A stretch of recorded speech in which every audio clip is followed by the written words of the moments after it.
Hello and welcome to this video. I'm very excited today because I'm going to be changing my violin strings today. Now anybody who plays a string instrument, whether it be guitar or cello or violin, they will tell you it is very exciting when they change their strings because the sound, it's just amazing after you change the strings. So I will be doing that today and I'll be showing you how violinists change their strings. Okay, so the strings I have been using for the last few years is Warshall Vintage, the vintage strings. Now, Vintage Brilliant, sorry. And they work the best on my violin. Well, actually, the ones that work the best on my violin, I can't afford. I used to be able to afford it when I was studying, because when I was studying, I was changing my strings every 4 to 6 months because that's how much I played. These days, I take 8 months to a year, and then I change my strings. After a year,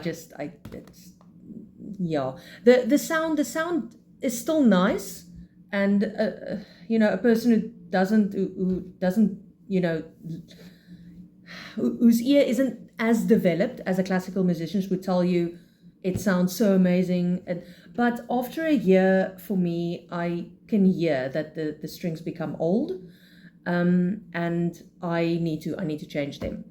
But now the last time I changed my strings, it was actually, I think it was more than a year, much more than a year actually, because the one string snapped. So the last set that I had on was actually Perastro Aricor strings. Now, violinists would know what I'm talking about. It's also very nice strings, but I was really excited to have vintage strings on my violin again, because vintage brilliant strings, because yeah, I just love the sound.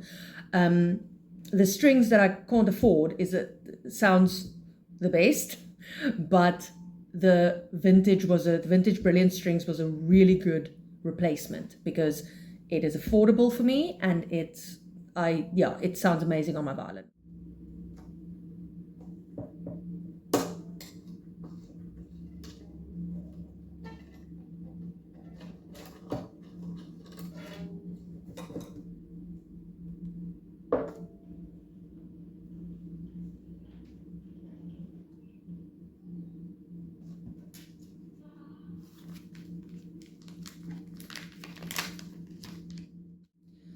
So in the packet, they mark each string nicely. They tell you this is the E, this is the A. They tell you which one is which string. But okay, sometimes it's easy also to see which is which because between the G and the E, but it's pretty obvious because the E is very thin and the G is a thicker string.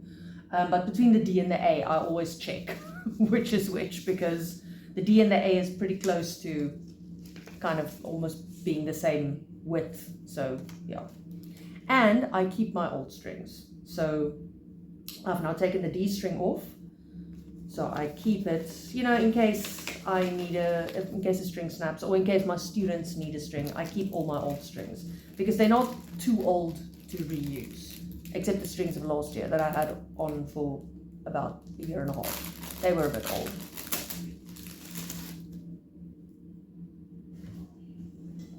So what we do is we put the little tip inside the peg over here, and then you turn and try and turn the peg into this, because the peg goes through there. And then we turn the peg until we can put the string in at the bottom nicely. And then at the bottom, the string goes into this little slot here where the fine tuner is, because that's how we fine tune the instrument. We don't necessarily use just the pegs.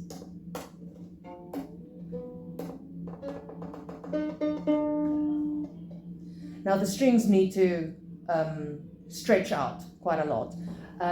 You'll see that guitarists will tell you that these strings need to be played in, but it takes very quick. For a violin, it can take weeks for the strings to be played in. Some violinists even tighten it a little bit more so that it stretches out quicker, but I'm not fond of doing it. I'd rather play it in because I also like practicing.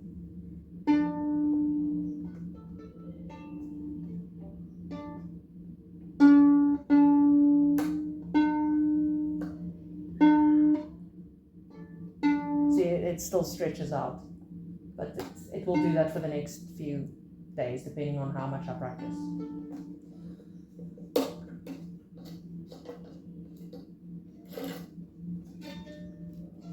Next, I'm doing the A string, which is the string that we all tune on. If you've ever heard an orchestra tune, it starts with that the oboe gives, and then the rest of the orchestra tunes on that A, and then you tune your other notes that you have to tune. Okay, so we're doing the same with the A now. It's a little bit more difficult because I have to do it with my left hand.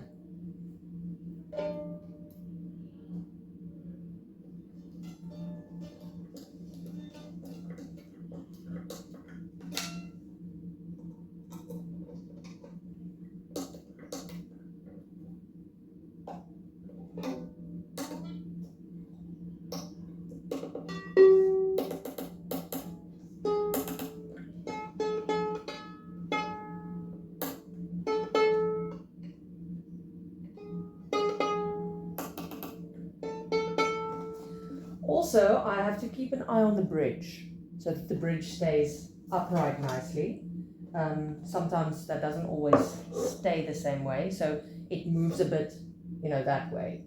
So I'll check that when I'm done completely with all the strings.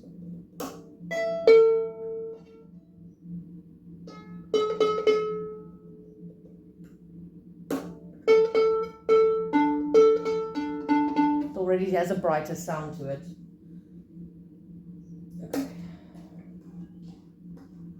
The G is the easiest to do because it's the one that will definitely not snap on you. And the last one is the one that I am most afraid of always. Or I was when I was younger. And that's the E string. The very thin string that you can barely see.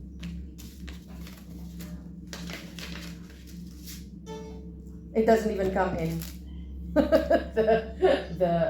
the plastic packet.